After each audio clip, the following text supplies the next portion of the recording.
once again to Walatu, Walasa, your weekly Labour Digest program on Clock TV Beyond the Policy.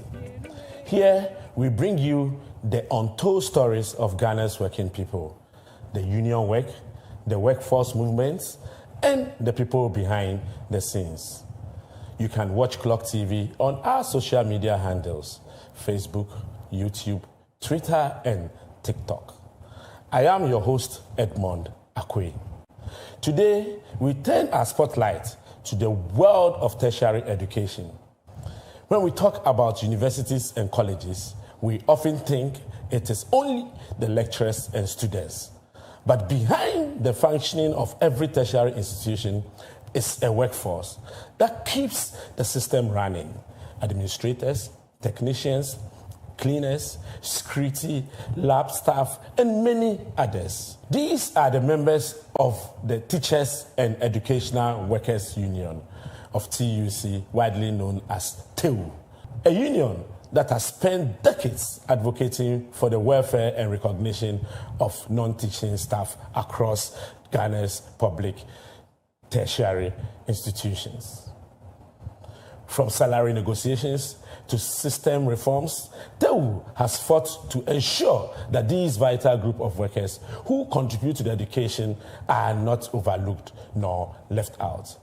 Joining us today to walk us through the journey of Tewu is our own big brother, Comrade King James Azotiba, the General Secretary of Tewu. Thank you.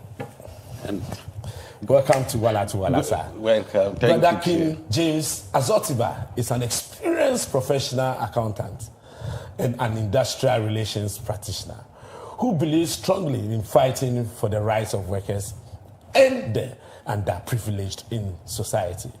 Prior to his election as the General Secretary of Teachers and Educational Workers Union of the Ghana Trade Unions Congress, Tewu, Brother King Azotiba was the union's chief finance officer, well for over 20 years. He was elected as the General Secretary of Tewu on the 13th Quadrennial National Delegates Congress held in Kaswa, 2024. Brother King Azotiba is endowed with the true union spirit of tolerance and has a vision of restoring the trust, unity, and building better future for Tewu. A vision that reflects the collaborative aspirations, hopes, and dreams of all union members. Sir, you are welcome once again. Thank you. To our program, Walatu, Walasa, your Labour Digest program. Thank you. Very well. How is your family? Oh, I can't complain. Everybody is doing well. Your union? My union. My union is doing well. The members? The members are they agitating or they are calm? Seriously agitating and expecting. There are always issues. There are always issues that needs to be discussed. Yes. Very well. Now let's look at the Teachers and Educational Workers Union of the TUC, also known as Tewu. It's a powerful group of people. Yeah. Can you please tell us, walking us through the historical formation of Tewu? Okay. Thank you, and good evening to you and all your listeners. Very well. LOSAC is speaking history, and we support you. Thank you very much. We'll always be there. We are proud for this opportunity that is given to me as the General Secretary to reach my rank and file members within the Teachers and Educational Workers Union fold. The Teachers and Educational Workers Union, were established on the 20th of July, 1952.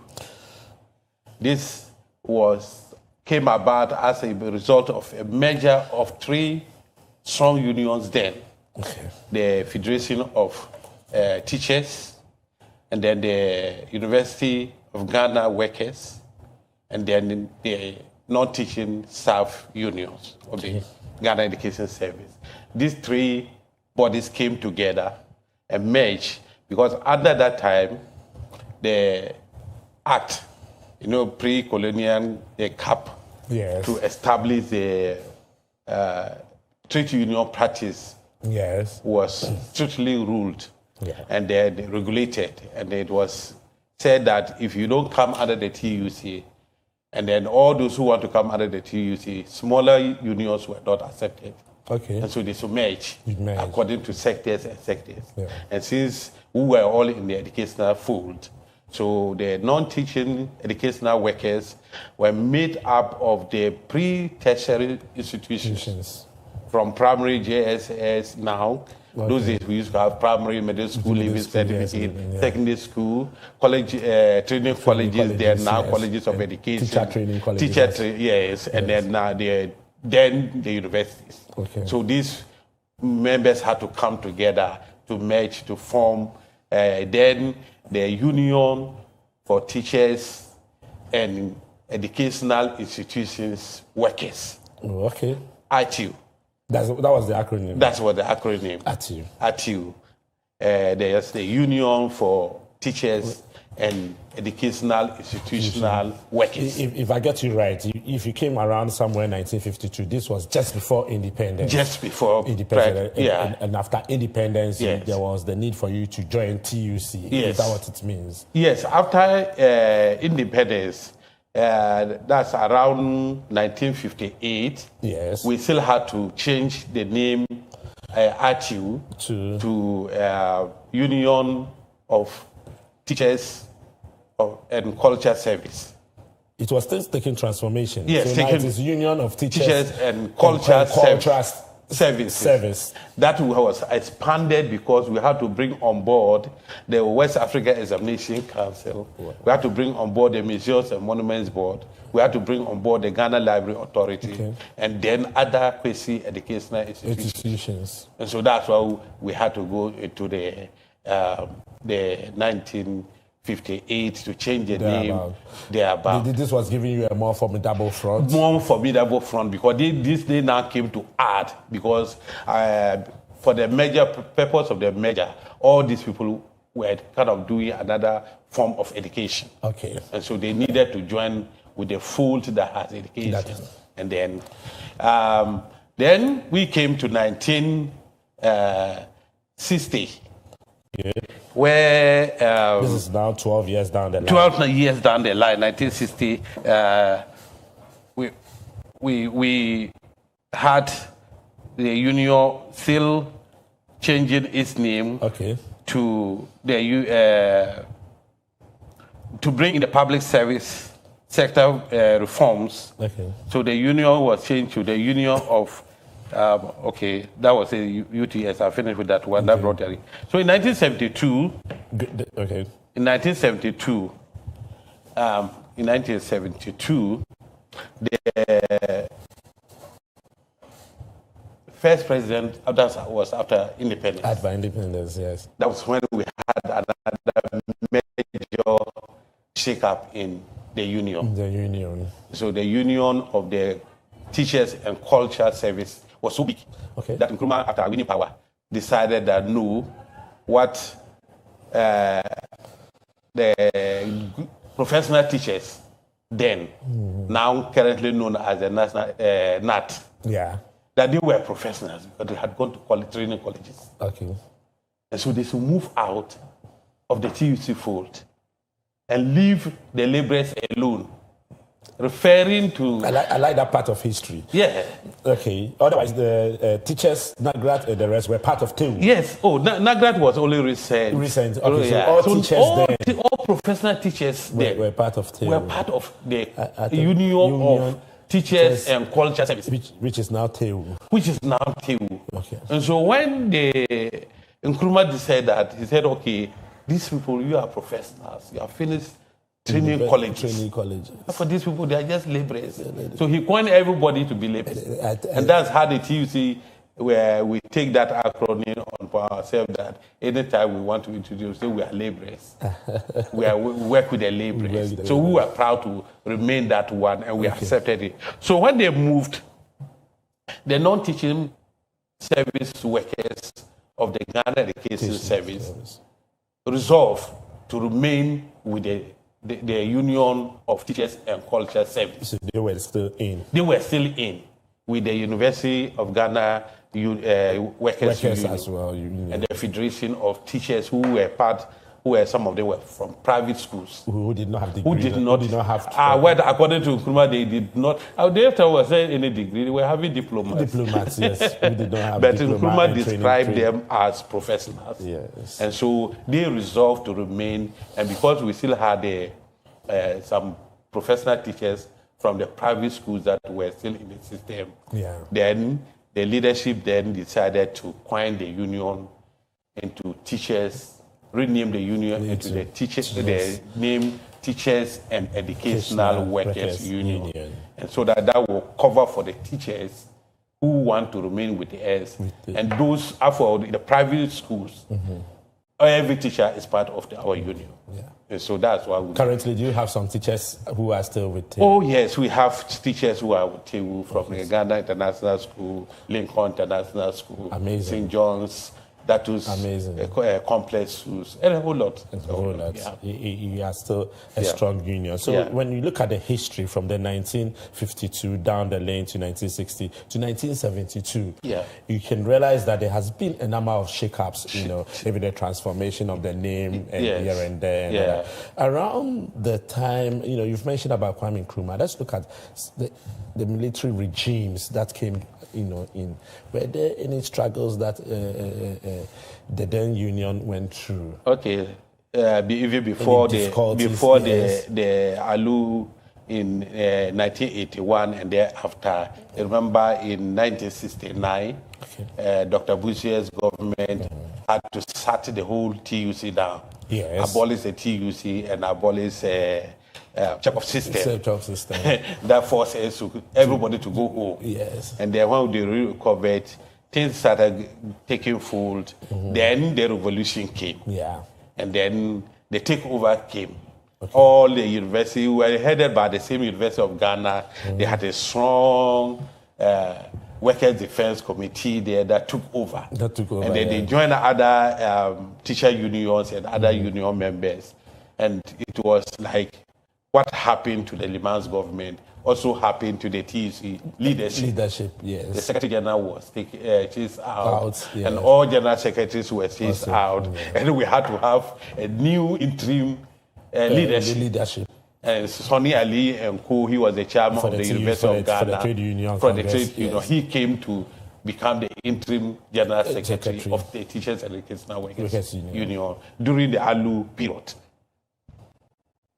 Then, after the ALU period, it was short-lived because Rawlings went back into putting things in order and listening to advice. And so, 1982, we went back to our normal democratic election. Either to confirm the interim executive or to get the old executive back. Or to get the old one did contest. The old one did contest. In fact, the old one was a full rich experience. I will come to that one. So they did the election. They are ALU people. They don't know the trade union dynamics and how we do our politics. So when they went to the election, they thought they were going to say, when they went into the secret ballot, they lost. And then the General Secretary who was ousted was re-elected to come in and continue his job. What was his name? The then General Secretary was Brother C.K. Ahiable. Yes. A very powerful man. He had been the founding general since 1966. He had been the General Secretary since 1966. Or those days, there were no term of office. It's not like now that every 4 years we have to vote. They didn't have term of office, and they believe in the courage and the experience of the leaders. So he was there, and he won the election again, and he stayed in office up to 1991 when he finally left the office for Brother Dennis Vomowo to take over as the General Secretary. Just for a brief period of 1 year, because he went in 1991, and in 1992, the TUC went to Congress, and he was elected as the Deputy Secretary General of the TUC Congress. And he went on a higher grounds. And then the one who was his deputy actually was the deputy for CK Aheble, Brother Daniel Ayimentri. Okay. Another powerful man. And so he, being the deputy general secretary for a very long period, then became the general secretary. In fact, it was Brother Daniel Ayimentri who appointed me. That's amazing. That's amazing. So you've taken over a mantle for a powerful man. For a very powerful man. I met and then Brother CK Aheble became my father and mentor within the union. Within the union, because he had only ladies, and then I was his favorite son. So I became part of the family. And you've learned so much I've learned so much become the general secretary. What year are we looking at the time it was handed over to you? Like you getting the mentorship and all. What year? I joined early 1990s. Yeah, I joined the Teachers and Educational Workers, from the Ghana Institute of Management and Public Administration, GIMPA. You have to come from the fold of the education to become a member of the union. Yeah. So when they are advertising the pools, the first advert goes to member who institutions. Are in-house. Yes, exactly. So when I was even applied, it was something, will you get it? When I came, all the people who came for the interview, everybody knew somebody. And I didn't know anybody. But by the grace of God, I was appointed as a finance officer. Very well. And I held that position, work with Brother CK Aheble, and then Brother Dan Ayimentri, and then my immediate boss he's now a chief, Nana Kwekudako. So I've worked and lived, I think for mentorship was more than 15 years. 15 years. Yes, more than 15 years. With Brother CK Aheble. In fact, he died about 3 years ago. Blessed memory. Yeah. Blessed memory to our heroes who had fought for us as unions. Yeah. How far we've come is by their efforts and strength. Yeah. Good. So let's look at Tewu in itself. Where do we find members of Tewu? Okay, I want you to tell our audience, our viewers, where you'd be able to see a member of Tewu. Which institutions do we find them? Okay, so Tewu membership comes from all the educational institutions. Good. We start from the pre-tertiary institutions. When you say pre-tertiary, the primary, basic, senior, junior high schools and senior high schools. Government-based, right? Government-based schools, all. And then we have mostly in the JSS and primary is our security and the laborers. That you find there? That mostly you find there. The rest are classroom teachers. Okay. Then when you come to the senior high school, every school, you can find administrators, you can find the accountants, you can find the BOTU member, you can find the supply officers, then the procurement officers, you can find the secretariat staff, the clerks, the drivers, the security, the laborers who keep the compounds safe and clean, and then the kitchen staff, the matron, the pantry hands, and they are our members. And then they ensure that the students, who are boarding students, are fed well with good quality food. In fact, we have done so well because there had never been any occasion that the food was in our schools. In our schools. For that, I remember way back in school, the pantry women were very, very particular. Yeah, especially when you said that you have a special case and that you are supposed to be on special diet. They will really make sure that your special diet is. So all of you have come back and paid you to this our cooks. Thank you. And then when you even look the condition under which they work and they are able to, even now with the free SHS, when the enrollment level had gone high, the numbers had gone high. It is one of the most challenging areas that we have been fighting for. Because there wasn't increment in staff of the Yes. While the teachers had a double track, then one track teaching the yellow and the other track teaching the green. It is the same administrative staff who service both students and teachers. On any of the shifts. On any of the shifts. And the painful part is the security and the kitchen staff. The kitchen staff have to serve breakfast as early as 9 and to serve 5,000 students breakfast. You need to start working around 4 a.m. Yes.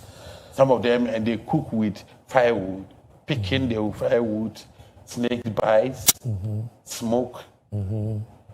It's so terrible. So then they prepare breakfast. They have to clean up, start preparing for lunch. By the time they finish with lunch and they're clearing up, they start setting up for dinner. And by the time they will finish with dinner, it's almost about 11, 12. Go and sleep, wake up. And they have to find their own means of transport to go to the house. Some of them are being raped. Some of them are being attacked. And these are areas that we are calling upon our employers to ensure that at least... Risk allowance? Yes, risk allowance and overtime, because they're not paid any extra. We'll get to that aspect of it now. So that was for the secondary school. Now, when we enter into the universities, where can we find the Tewu members? When you come to the tertiary, okay, so all the universities are now tertiary institutions, and then we now have the public universities and technical universities. So we have the CBA, that's the collective bargaining certificates, to cover all our members in the colleges of education now. Okay. And all the technical universities and the traditional universities across the country. So you can find the same job occupation class of accountants, administrators. At let's say University of Ghana. You can find the same person at UDS. Yes, with the same rank and then job classification. Because we are the certificate is issued based on the job classification. So all drivers in the public university space, both technical and colleges of education and the traditional university, you can find cleaners. Yes. You can find security men. Drivers. You can find drivers. Okay. You can find, they don't normally have the cooks as in the secondary schools, but they have gardeners. Okay. They have how about the estates? Animal labs. They have the lab technicians. We have librarians, because universities do a lot of reading and research, especially when it's examination time. Almost all the libraries on the various campuses are busy. 24/7. And then, so you can find my members across all these areas. And in some of the private schools, big schools, you can find my members. Very well. This discussion is getting very, very interesting. Tewu, a very powerful union, as I can recollect from my school days, more especially the university days. So what is the total number currently? Currently, we were about 65,000. 65,000. But we should be around 55,000 now. Because after all this ALU, we had enjoyed peace, fighting with government for more recruitment. And then we had a group trying to break away from our Those are some of the challenges that from the public universities, precisely from the Kwame Nkrumah University of Science and Technology and the University of Development Studies. We'll take a break, and when we come back, we'll look at Tewu and some of the struggles which you've already started mentioning. We'll look at their strike action as well. When Tewu goes on strike, it is a powerful thing. We'll be right back, viewers. Thank you. Walatu, Walasa, Daddy, I want some.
Welcome back, viewers, and we are still on your Labour Digest program, Walatu, Walasa.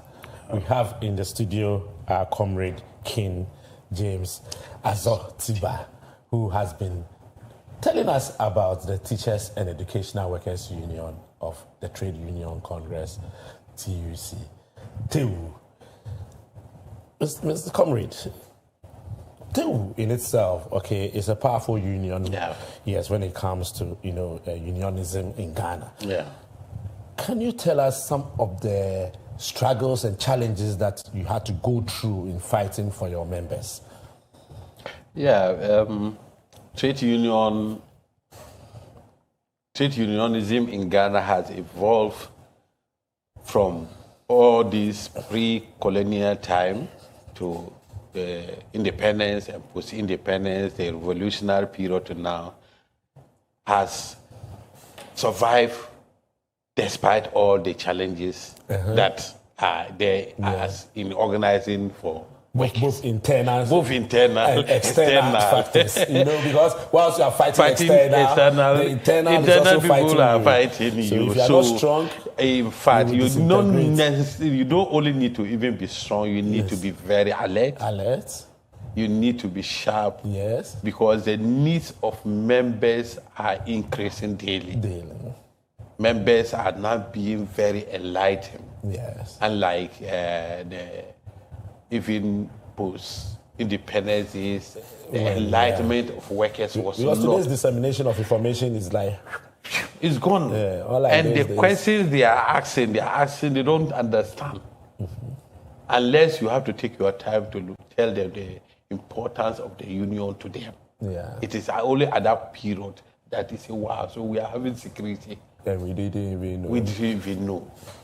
But we have had a lot of challenges. One being when you come to the universities, one of the challenges that we have is with that of our members who are in the senior rank.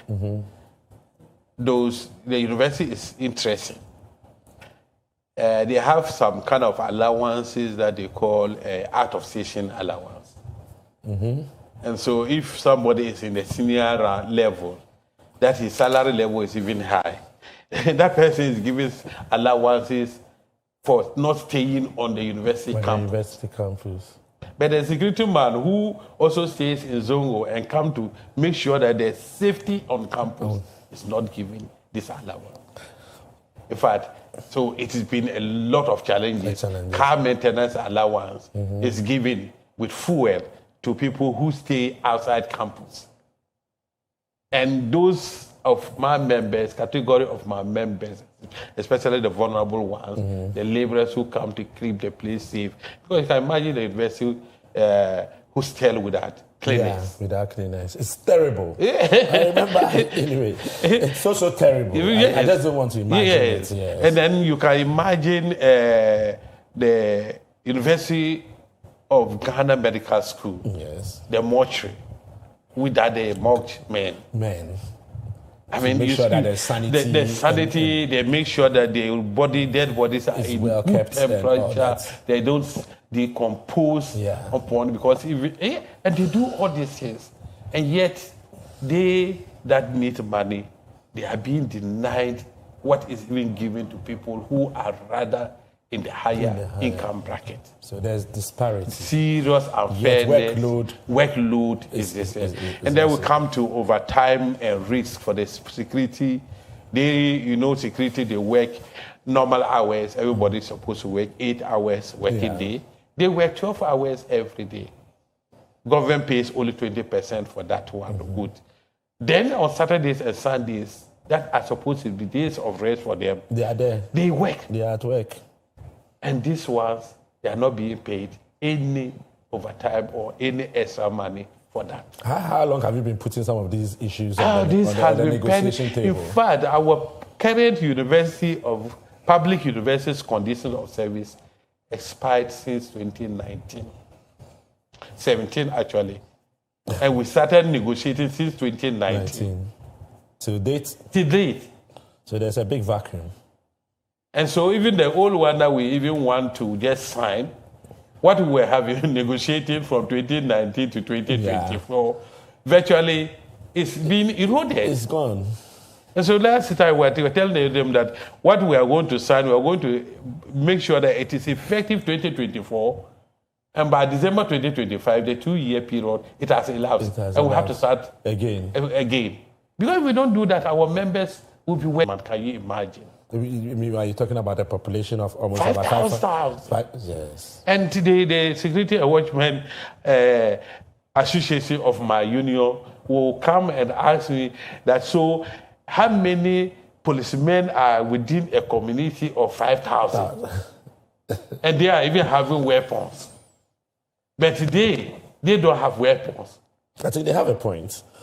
Yeah. Because if the students decide to overshadow them, not even the students even try to overshadow them, but anybody comes. Yes, anybody. Last year we had about 2 or 5 deaths. Savannah region, somebody just went and attacked and killed 2 watchmen. Upper West region, the same thing. 2 of them were slashed off. Their heads were just sliced off through work. But you can imagine we are 4 or 5. If somebody comes to attack, the other person would be able to other call for help out. But there are only 2. So by the time you come to give help to somebody, if they finish with this one, they come on you and finish with them, they are done. And this is a big challenge for us. You also have issues of promotions. And delayed promotions. I know where you have a bigger organization like the Ghana Education Service that have offices across the country in all the district offices, educational schools, promotions, especially for the junior rank, it's a big problem. And you know our pensions. Our pensions is based on our income, salary. Your salary. Yeah, your income. And their salary is nothing to write home about. And they are not being promoted. So your pension suffer. Somebody will go to pension and eventually he's going to die. Pension. That is not what we want. And that is not. Pensions is dear to our hearts. To our hearts. And authorities would listen to us. Now, before we go and talk more about certain institutions that you come in contact with or something, I want to know, has there been any major strike action? Let's take it that from the 1990s till now. Has there been any major protest strike action against all these that you've put in, across that, there are issues that are worrying? Yes. In fact, my mentors, Brother C.K. Ahiabile, may his soul rest in peace, and Brother Danayi Mentri, they told us about a lot of strikes that had happened in the post-independence period up to the ALU period. Okay. And the ALU was one of the issues that, you people cannot negotiate well for us, so we get out. And then they had to come in. But I witnessed major industrial action when we were fighting after the single span salaries. We realized that where we were placed, all of a sudden our masters, our bosses and our supervisors who are the NAT members, the professionals said they were not pleased well. So instead of fighting to be pleased well, they rather said we should go down and they will come to our level. And that brought us a lot of issues. There was friction there. There were frictions and the agitations, and in fact, to cool down people, we had to ask for some, that time the doctors and other people were migrating, and then the teachers were migrating, and they gave them retention premiums. And they said that for us, we are laborers, so we don't need any retention. Laborers can be found anywhere, watchmen can be found anywhere. And so we also said that we needed critical support. So did it come? Oh yes, we had to fight, and then upon about 2 major industrial actions. We had 11 categories of classes of members who getting the critical. First, 4 were given. We continued pressing. It moved to 9. Then it came to 11. And then I think about 2021, the last category was also added. Yes. Given. Then recently in 2020, 2022, 24, up to last year, we had been having challenges and agitations on the professional development allowance that our members on the teachers category should be looked at. Were given. And we have some of our members that are analogous to the teachers. They also benefited. Yeah. But a lot others were not given. So that also brought to a lot of agitations, and we had to threaten some strike actions. Labor Commission, the Labor Police, watching there to arrest. I refer to them as the Labor Police. The former, he's just watching. He said, "Look, me, I'm waiting. When I take the paper and I hear these people are declared strike, I will just invite you to the commission." And so that we did that one, and it also yielded some good results. And then we are still working on it. In fact, the last major industrial action we took was in November 2024. Yes, I remember that. Yes, the result. In fact, it became a nationwide strike. It lasted for almost about a month. Yes. We did a week. To the second week, then they called me to the Labor Commission, and then I had to call it off, and then my leadership would not agree, and I had to also agree with Labor Commission that I'm calling the labor.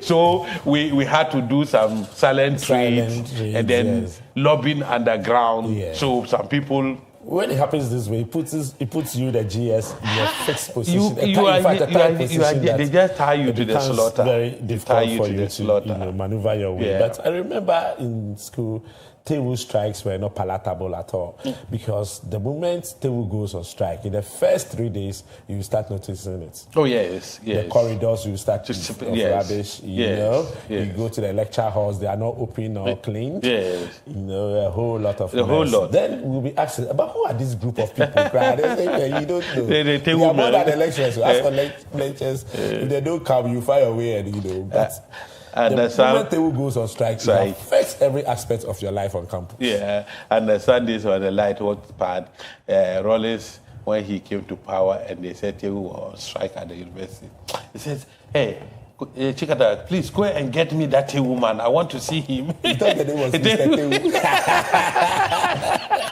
It was some personality on the campus who was creating they to go and bring him to him. It's the whole system. The whole system, That's amazing. Let's look at strike actions and how you protest, or you are dealing with certain group of stakeholders. We can talk about the Ministry of Employment, standing in as our employer. We can talk about the Fair Wages and Salaries Commission under the Ministry of Employment. What is the relationship between you and these stakeholders? Oh, for any labor union leader, you have no choice than to have a good working relationship with your various social partners. We are not supposed to be in bed with them. We are supposed to collaborate and then discuss. It is when we are pushed to the wall and all our appeals to them is not heeded. That is when we also have no choice than to fight back. That's a strike, Because the last straw we have to use is a strike. And so it's not a tool that we just enjoy walking around with it. As if it's a tool that government understands. That's the tool, the only language. So now even our members say that, the only languages people understand is strike. So you let us go. We are ready. Let us go. But which shouldn't be the which best. Shouldn't be which is not the best. But we also want to say that sometimes our employer agencies and the social partners, Fair Wages, working with, I think it is something that the new chief executive is proposing, and we in Labour, I think we want to support it, that we should have an independence emoluments commission. So when the person who's sitting there as the chief executive of the Independent Emoluments Commission, whatever negotiation that he's going to do is going to be factored into the salary. And it just goes to the ministry for approval to be given. Not now the merry-go-round thing that we are doing, that you go and negotiate with the Fair Wages Chief Executive, with the Director General of the Ghana Education Service, with the Public University Tertiary Educational Commission, and then the Vice Chancellor. Yeah. Only for them, sometimes they will not even have mandate. For instance, our negotiations were supposed to conclude a report to the National Labour Commission. Yeah. A strike that started last year, November. We were supposed to complete the negotiation and sign a report back on 29th of January. This year? This year. Okay, 2025. 2025. But because of the change of government, we all have to be reasonable men. So it's still pending? It was extended. Then, with certain strike, they said, we should give them up to 24th of July. We should have concluded and Today is signed. 24th of July. Today is 24th. That's what the chief executive of the Fair Wages and Salaries Commission was telling me, that we should just agree to that we have met and we have a understanding. I said, well, we all who have met. I'm also building my grounds to have for the first time in the history of Ghana a legal strike. A legal strike, yes. Because we are beginning to exhaust almost all the avenues. Yet you are not being listened to. Yes, we are not being listened to. And these are legit calls. Legit calls that is cutting not only the public universities, the Ghana Education Service, the Ghana Library Authority, and the Museums and Monuments Board. And these are issues that I'm telling you, some of these conditions of service has expired over 6 and 8 years ago. Which has to be renewed. Which they have to be renewed. And it's a big problem. So it brings a lot of pressure on us, for us as leaders, when we are speaking. You are speaking and they are mentioning you. My members are going to listen to this. Yes. And they will hold you by your word. Your word, yes. And then you go and the government and government agencies are not doing their part of the deal. Willing to play their role. It's a little bit challenging. To ensure that the mutual understanding, is there. Yeah. In the name of negotiation, we expect that it should be a win-win situation. Yeah. You understand? But why would Labour be calling several times on your door and you'll be adamant in listening to their legit call? We'll take a break, and when we come back, we'll look at Tewu and the new transformations when it comes to digitalization and other important issues that has to do with educational work on our various institutions, educational institutions. Walatu, Walasa, Yadi,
Welcome back, viewers, and we are still on the show Walatu Walasa, your Labor Digest program here on Clock TV.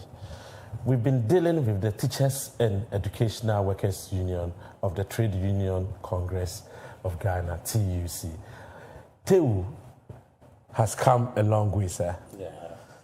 Thank you for your insight. Now, let's look at Tewu in current times. In current times, there has been a lot of, digital transformations and all. How are the Teachers and Educational Workers Union, Tewu, membership taking this transformation? How are they adapting to new trends when it comes to digitalization? The Teachers and Educational Workers Union, by our positioning, we are already in the educational space. Yes. And those that are in the educational space, especially those of our senior members, the accountants, administrators, IT officers, already digitalization and secretariat staff, everything now is digital. Yeah. We are even now moving towards artificial intelligence, AI. And I was surprised, Accra Technical University, my national chair is Sister Salamatu Ahmad Brahima. Yeah. From Accra Technical University. Very well. I think I know her very well. Yeah. She keep on telling us we just finished the AI training.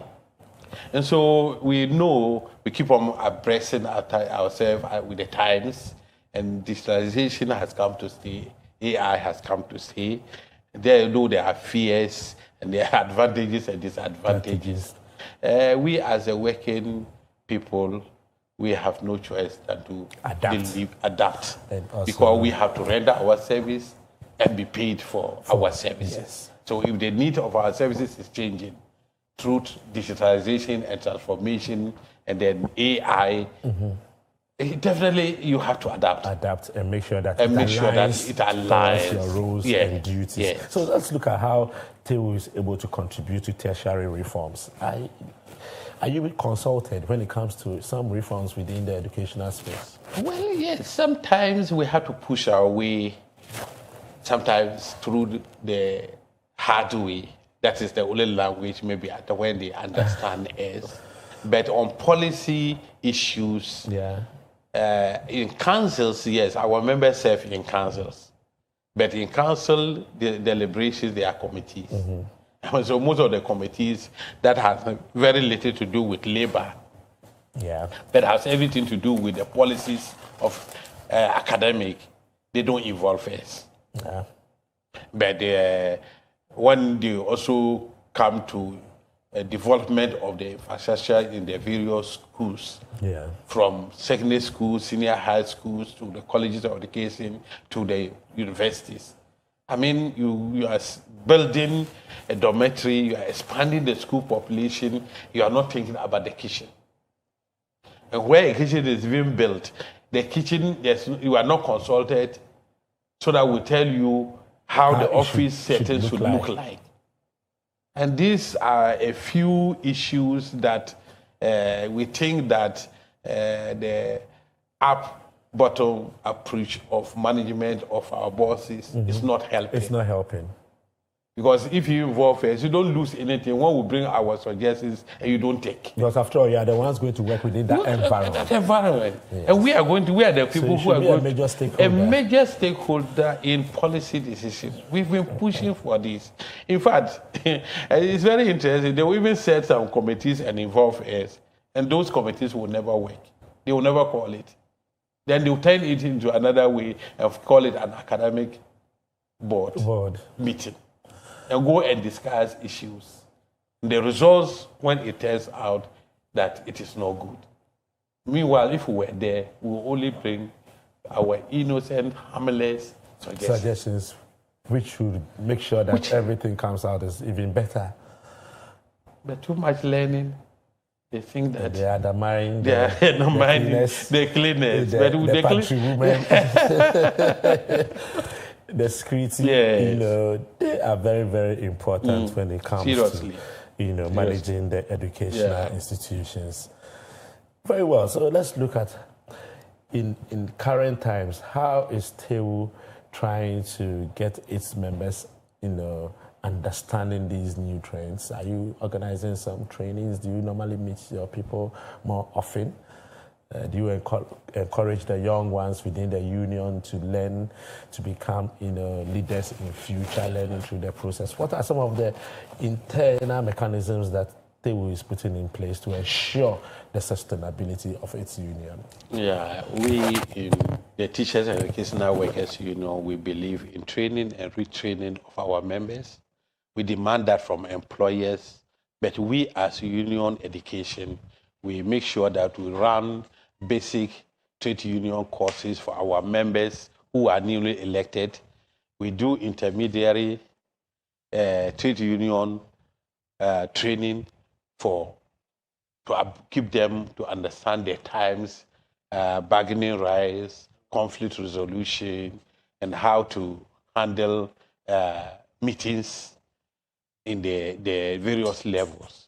When we aside that, you see, now membership are now enlightened. And there's the need for welfare and other pension retirement packages.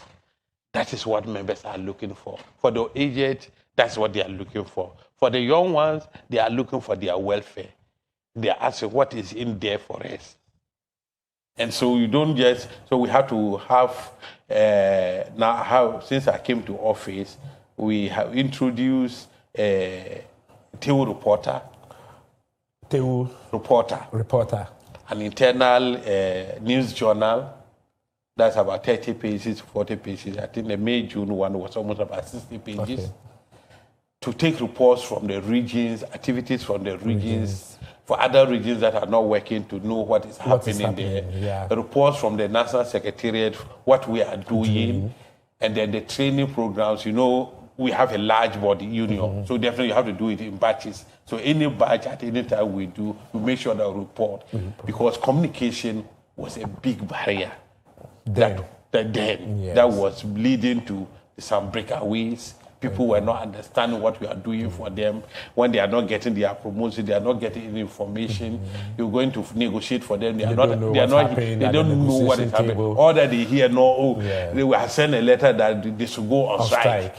And some people just are waiting for that letter. And some people are also, how they get the letter, say, what's the meaning of what is the meaning of this? We don't hear anything. But now we have to do that one. Dissemination is now going on monthly basis. I think just yesterday we had a Zoom courtesy of digitalization and transformation. We had monthly education for the women committee. We also have similar monthly training and meetings for the youth. In fact, I can say for the youth front, Tewu as the Lighting Union and the one of the biggest union in the TEC fraternity. Okay. My national youth chairman is the TUC National Youth Chair. That's big. And that tells you how far the union and the Young Workers Organization is something that we are taking very seriously. Okay. And then we don't take it for granted. So we have statutory meetings for the youth committees. Every quarter we have meetings with them. And we've broken them into the regional executives. So the chairman and the secretary, they will have to have some activities to do. Now we have to amend our, when we collect our dues, we have a portion that goes to the local union for them to run the local union. We had to look at their welfare needs, so we had to do some amendment, make sure that we give the youth committees some funds to do their trainings. Which is quite important. Yes, because when they are doing those things with that money, especially they themselves not managing the small money. When you are telling them that there's no money, they don't understand. But if you give them 5,000, that is their own money. They have their own accounts. When they also use it is finished. I think at that level, it also grooms them up to manage. And so we started doing that, and it's working very, very well. And then you can see that even though they are very enlightened and aggressive, they have the strength. When they meet, most of them now want to learn more. They want to learn more because if you rush, you crash. Yes, it is very, very important. Yeah. Now, looking at the scope of a membership of, Tewu, you would realize that you are scattered among all the 16 regions of the country. Yeah. That is it. Yeah. Now, let's look at your affiliations. Now, you are with TUC, you're affiliated to TUC. Yeah. Is there any other, union associations that you find yourself, affiliated to or working in partnership with? Yeah. Apart from the Ghanaian affiliation, we are also affiliated to the Public Services International. That is the body that takes care of all public sector workers, of which Tewu membership is derived from. We are also having international affiliation with the Education International. In fact, Education International is trying to empower my members for the non-teaching side by rebranding the non-teaching staff, as we call them now, into education support personnel. So maybe from by next year, when we finish with this, our condition of service issues, I'm going to do a rebranding. I like the name. Support personnel. Yeah. Than the non-teaching staff. As if we didn't go to school. You are really adapting to the new and then the trends. Global trends. In fact, it is cut across all the global Education International athletes who are also suffering the similar fate like us. In fact, in Ghana and in Africa, we are the only education support personnel union in the Ghana Education Service or the public educational space. Okay. And so you have a qualified accountant, a chartered accountant, a professional accountant, administrators, they are chartered, procurement officers, they are chartered, secretaries, they are chartered. Yeah. Everybody is professional in their own level. Most of them having their master's degree, just like the teachers have their master's degree to be headmasters. Yeah. And we have those qualifications, and they call us non-teaching staff. So sometimes the name alone demoralizes. So when you are, don't mind they're not teaching, you're deliberate for no, you're cleanness, you're security. Even the security now, you go to the universities, almost there to be a security officer who has a degree. You need a master's degree now. And they all now have those qualifications, and they can teach security. They can supervise, and they do a whole lot of things. So we are also affiliated. Gradually, the education support personnel is also becoming a global body. That we are looking at it for. Education International is supporting this. So we do the global conference of the education support personnel a year before the Education International World Conference. And so we do the African Conference and we do the World Conference. Yeah. So you're not a small body at all. So in all overall, you are affiliated. You are with ILO as well. Yes. Or no, for ILO and then you can't run away do from that one. Once you are within the labor space and under organized labor, you are certainly within that particular umbrella. Now, we are going to talk to government. Our employer, the government of Ghana, our employer. As a strong union, you started not today, right from the 1950s till date. What do you think are the major labor issues currently that government should pay priority to? In generality. Not only for your union, but in general, for organized labor as a whole. I think one of the major things is the review of the Labor Act 1960. The 651? Yes, the one that we reviewed recently. In fact, it is a course, and a certain part of it that will seek to protect workers from the informal sector by saying that any 2 or 3 people can form a union. The essence of that clause there was for us to be able to go to the informal sector where we have, like, you can go to these Lebanese companies. Okay. And then when you want to try to organize them and they hear that the union is coming, or they will identify who is the chairman, then they will sack him. They say, look who's the person, then they sack him. So it's left with only 2 out of the 5 strong people. And we say even those 2 or 3 people can form the union. Now, it is not like that. Now, we ourselves that are within the same union are trying to use 2 or 3 to break our unions into smaller unions. Pre-colonial time, in Nkrumah, the British government realized that they were wearing themselves down by having small splinter unions.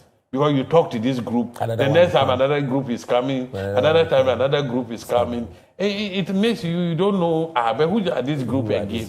Like people are always talking, because the university, everybody knows him. They might be bearing the same name, similar, in fact, similar just like these our friends from the Tertiary Education Workers Union. Okay.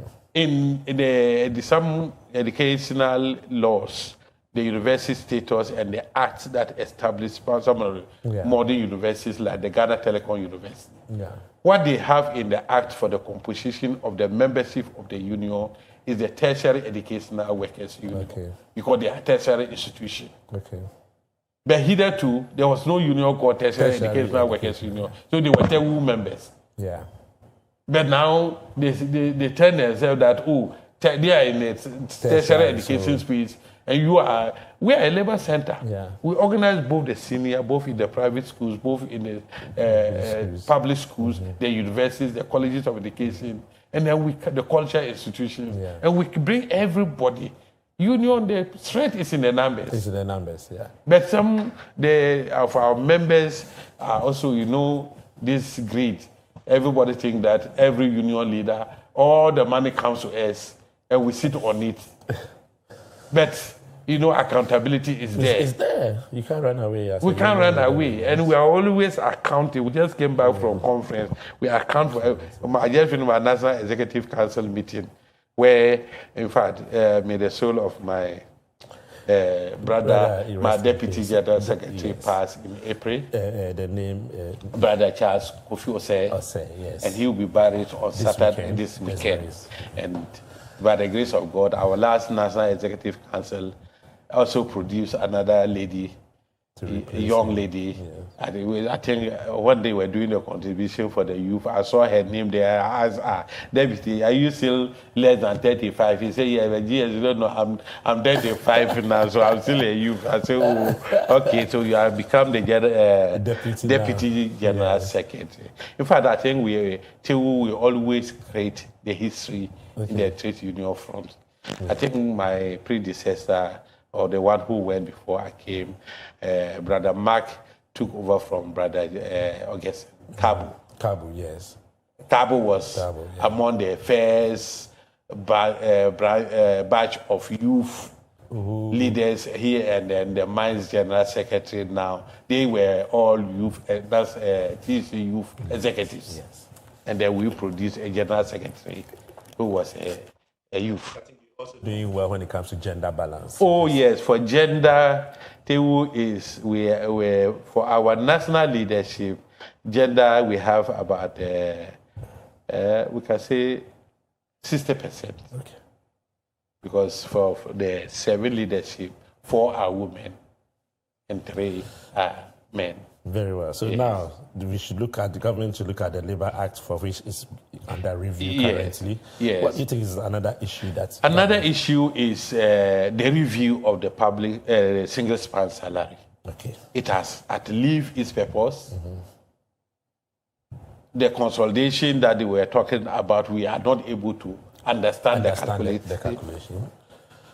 And nobody is ready to break it down for us. So the spine is not the spine is not a spine. It's a crooked spine that is not favoring some people, and especially our people. We down there, and we think that that should be done. For the when the single span is reviewed, and then the category 2 and 3 allowances. In fact, the last time we did a daily minimum wage negotiation, we were supposed to factor that one into it. Yes. But we got, everybody was taken by surprise when the president had to appeal for 10%, for us to hold our ballot and wait for them to prepare their budget and look at what is in the coffers. Yes. I haven't had the time to see the budget, but I had some except from a colleague that said that the government has confirmed to the IMF that they are capping salary at 10%. Let's see how it goes. That how it goes, because it's something that. Good. How about pensions? I want you to touch a little bit on pensions. Pensions is something that is terrible. And then we are making a lot of appeals to the Secretary General and the Steering Committee. Yes. Pensions in this country is not anything to write home about, because the pension is based on the salary. And if the salaries are low, then definitely your pension will be low. It will be low, yes, because it has a rippling effect. A rippling effect. And then we don't even understand why we who are contributing and working all our life to sustain this country will go on retirement at 60% of the basic salary. And you're even working with some small allowance and overtime. It's not enough. It's not enough. Then you now go home and all those allowances is taken out, and your salary that you are, if it's 1,000, they now give you 600. And the security sector that are working and living, almost all the security, about 80% are on government, they retire on their salary. What kind of unfairness is this? And then we are sitting over it. Then when you also come to the tier 2, that is our own money. Yes. You cap it at 5%. How much is the salary that if you say 5% of my salary, if I'm 50 now and left with 10 years, how much is my monthly? 5%. 5%. How much that will accrue for me to take home? Another food for thought is that should be allowed to open for us to contribute 10%, because that we know we cannot save. So, but at least if we do 10%. But don't you think that is why they have the voluntary one? No, the voluntary one is, we all know, is supposed to be employer-employee thing. Yeah. Provident Fund. That is, and they abolished Provident Fund how many years ago? We're coming to the end of the program. Mr. King, I would like you to tell your members something as they are watching you. Yeah. Thank you, courtesy Clock TV. Yes, Beyond the Policy. Beyond the Policy. I am here, and I'm given the opportunity to speak to you, all members of the Teachers and Educational Workers Union, in the public universities, the technical universities, the colleges of education, the Ghana Museums and Monuments Board, all my members of the Library Board. I want you to rest assured that our agitation for the signing and the conclusion and signing of our condition of service will happen. Inshallah. It will happen. It will happen before the end of the year. And all other things that we have been fighting for, we are very sure and very positive. I'm very, very positive. You know my actions. I will not sleep. My leadership will not sleep until we get what we promise you. And we are there working day and night to ensure that no worker is denied what is rightfully theirs. And everything that is signed on the condition of service will make sure that it is being implemented. And so on this note, I want to say thank you to all of you, the listeners, and then the viewers and the whole global membership of the Teachers and the Educational Workers Union, and by large, all workers of organized labor. Thank you very much. And keep on viewing Clock TV. It's the best beyond the policy. Thank you. Well, viewers, we've come to the end of another insightful conversation. Comrade King James Azotiba, thank you for passing through. Thank you, my brother. Thank you, my brother. Really educated us on the history, the struggles, the current issues, and the way forward.